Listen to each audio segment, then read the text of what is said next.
Are you getting the libopus-0.dll error after the zeef.org update? I'm Sophie Chen, a Windows system specialist. Let's restore that orphaned library and fix your app. While preparing the manual steps for libopus 0 module, check for an official tool to assist with background synchronization. This is the libopus 0 module, the library for the Opus Interactive Audio Codec, optimized for low-latency speech and high-fidelity music over the internet. It is the primary codec used by Discord and modern VoIP tools. If missing, the host application will be unable to encode or decode voice streams, resulting in audio device not initialized or silent voice calls. With the why out of the way, let's focus on getting you running again. If your software is failing because of libopus 0 module DLL, the internal file mapping for zeef.org is likely corrupted, so reinstalling the current version of your program, showing the error, will re-register the library and fix the error. If the application still won't initialize, we need to shift our focus to how the Windows loader is interacting with the library. A standard restart allows the Windows bootloader to rescan your system directories and potentially recognize an unregistered libopus 0 module component.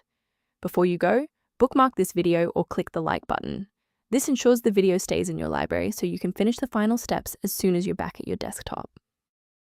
Since that didn't resolve it, let's pivot to step 3 to address the root cause directly.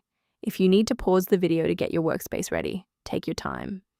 Because the initial reinstall failed, you must verify the structural integrity of your software, and you should run the repair option within the application setup menu.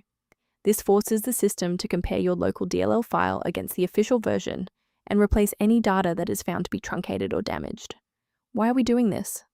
Well, files inside application directories can become corrupted during a failed update, and integrity checks are designed to specifically target and fix these silent file errors. Before you proceed, let's touch on the essential safety standards for handling shared library files. From a diagnostic standpoint, a missing libopus 0 module DLL error is often just a symptom of a larger system conflict that a simple manual download is incapable of fully resolving. Let's conclude by looking at how a system maintenance utility can help keep your performance optimized and your libraries synchronized. If background clutter or library inconsistencies persist, the official diagnostic tool below provides informational support for libopus 0 module. Thank you for trusting us with libopus 0 module repair today. For more system-level tips and error resolutions, don't forget to like and subscribe.